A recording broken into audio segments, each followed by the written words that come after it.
Last episode के and में हमने देखा था कि एलेक्स रॉकवेल की टेक्निक सीखकर कुंगपैंग माउंटेन से निकल गया था। अब आगे तो एपिसोड 37 की शुरुआत में हम एलेक्स के दादाजी को देखते हैं जो कई सालों बाद एक बीस्ट का ब्लड लेकर वापस अपने घर अपने पोते से मिलने जा रहे थे। अब मैं यहाँ आपको बता दूं कि जिस ओल्ड मैन को हमने पहले देखा था वो एलेक्स के रियल दादाजी नहीं थे, बल्कि एलेक्स उन्हें अपने बचपन में ग्रैंडफादर कह के बुलाता था और असलियत में ये उसके रियल ग्रैंडफादर है जो कई सालों पहले एलेक्स के लिए एक बीस्ट का ब्लड लेने गए थे ताकि एलेक्स की स्ट्रेंथ को बढ़ाया जा सके। पर एलेक्स के दादाजी ब्लड ढूंढते ढूंढते कहीं खो गए थे, जिसकी वजह से सबने मान लिया था कि वो मर गए हैं। अब सीन चेंज होता है और हम स्टोन विलेज को देखते हैं जहां एलेक्स वापस आ गया था और गांव के बच्चों को कुछ ट्रेजर्स बांट रहा था जो उसे जलपरी ने उसकी मदद के बदले दिए थे। अब जब एलेक्स वो ट्रेजर्स बांट ही रहा था तभी वो कुकून वाला बर्ड आकर गांव के बच्चों से कहता है कि तुम सब क्यों इस ट्रेजर को देख के खुश हो रहे हो, ये तो बस मोह माया है। पर असलियत में उसने खुद ने कई सारे ट्रेजर्स छुपा लिए थे,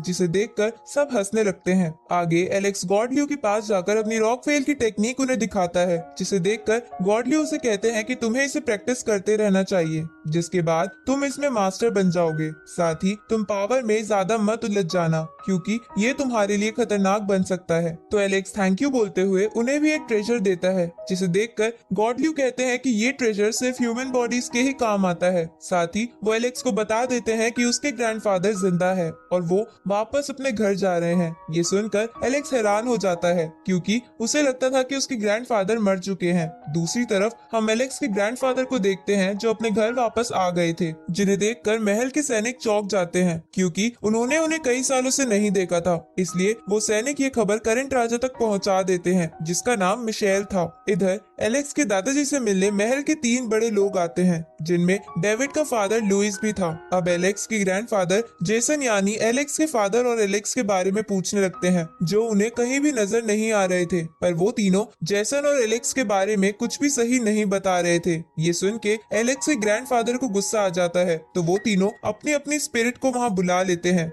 और उन्हें शांति से बात करने को कहते हैं, जिसपे एलेक्स के दादाजी कहते हैं कि तुम तीनों ने अपनी अपनी स्पिरिट्स का फॉर्मेशन कर लिया है और मुझे कह रहे हो कि शांति से बात करो। इसके बाद एलेक्स के दादाजी बड़ी आसानी से उन तीनों स्पिरिट्स को खत्म कर देते हैं, जिसे देखकर वो तीनों वहां से भागने की कोशिश करते हैं। पर एलेक्स के दादाजी वहां चारों ओर एक शील्ड बना देते हैं ताकि कोई भी वहां से भाग ना सके। तभी एलेक्स के दादाजी को एलेक्स के नाना जी का पता चलता है, जिन्हें उन लोगों ने बंदी बना लिया था। ये जानकर एलेक्स के दादाजी उन्हें छुड़ाकर अपने पास बुला लेते हैं, जहां नाना जी उन्हें सब कुछ बता देते हैं कि कैसे एलेक्स की सुप्रीम बोन को डेविड के अंदर ट्रांसफर कर दिया और इन लोगों ने जेसन और उसकी पत्नी पर भी हमला करा। ये सुनकर एलेक्स के दादाजी बहुत ज्यादा गुस्सा हो जाते हैं और उन तीनों से कहते हैं कि तुमने मेरे बेटे और पोते को बहुत नुकसान पहुंचाया, पर अब तुम सबकी बारी है। इसके बाद एलेक्स के दादाजी हैंड फॉर्मेशन बना के डेविड के फादर को उठाकर बहुत तेजी से जमीन पर मारते हैं। साथ ही वो उन दोनों के साथ भी ऐसा ही करते हैं क्योंकि उन्होंने बुराई का साथ दिया था, जिस पर उनमें से एक बोलता है कि तुम हमें तो मार दोगे पर राजा तुम्हें नहीं छोड़ेंगे। ये सुनकर एलेक्स के दादाजी एक बड़े से हैंड का फॉर्मेशन करते हैं और उस पूरी जगह को तबाह करने लगते हैं। तभी वहाँ पर मिशेल आ जाता है जो पहले एलेक्स के दादाजी का दोस्त भी था।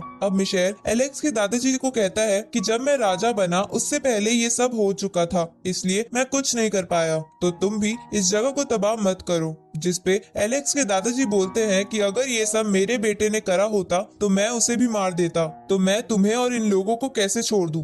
ये सुनकर मिशेल गुस्सा हो जाता है और अपनी एक खास टेक्निक का फॉर्मेशन करता है ताकि वो एलेक्स के दादाजी को मार दे, क्योंकि वो रुक नहीं रहे थे। ये देखकर एलेक्स के दादाजी भी एक बड़े से वेपन का फॉर्मेशन करते हैं और मिशेल के फॉर्मेशन को तोड़कर उसपे सुप्रीम गोल्डन ईगल टेक्निक का इस्तेमाल करते हैं, जिससे मिशेल का फॉर्मेशन पूरी तरह तबाह हो जाता है। ये देखकर मिशेल अपने एक वेपन की मदद से पास जाके एलेक्स के दादाजी से लड़ने लगता है, जिसमें एलेक्स के दादाजी आराम से मिशेल पर भारी पड़ रहे थे। तो मिशेल अपनी ड्रैगन टेक्निक का इस्तेमाल करता है, तो एलेक्स के दादाजी भी अपनी ड्रैगन टेक्निक का इस्तेमाल करते हैं, जिसके बाद एलेक्स के दादाजी का ड्रैगन मिशेल के ड्रैगन को खत्म करके मिशेल को भी हरा देता है। ये देखकर वहाँ खड़े सैनिक चौंक जाते हैं कि एलेक्स के दादाजी बहुत ज्यादा ताकतवर है, जिन्हें वो लोग नहीं संभाल सकते। तभी मिशेल कहता है कि अगर तुम्हें मेरी पोजीशन चाहिए तो मैं तुम्हें ये दे सकता हूँ, जिस पर एलेक्स के दादाजी कहते हैं कि मुझे तुम्हारी गद्दी का कोई शौक नहीं है, साथ ही मैं आज तुम्हें छोड़ रहा हूँ ताकि मैं तुम लोगों को दिखा सकूं कि highest highest level of cultivation क्या होता है। उसी वक्त आसमान से बिजली चमकने लगती है और आसमान से एक बंदा निकलकर कहता है कि तुम्हारी हिम्मत कैसे हुई मेरी फैमिली को इतना नुकसान पहुंचाने की। जिस पर एलेक्स के दादाजी बोलते हैं कि लगता है आज तुम भी मरोगे। ये सुनकर वो बंदा कहता है कि मैं तो शांति से मैटर को सुलझाने आया हूँ। और इसी के साथ ये एपिसोड यहीं खत्म होता है।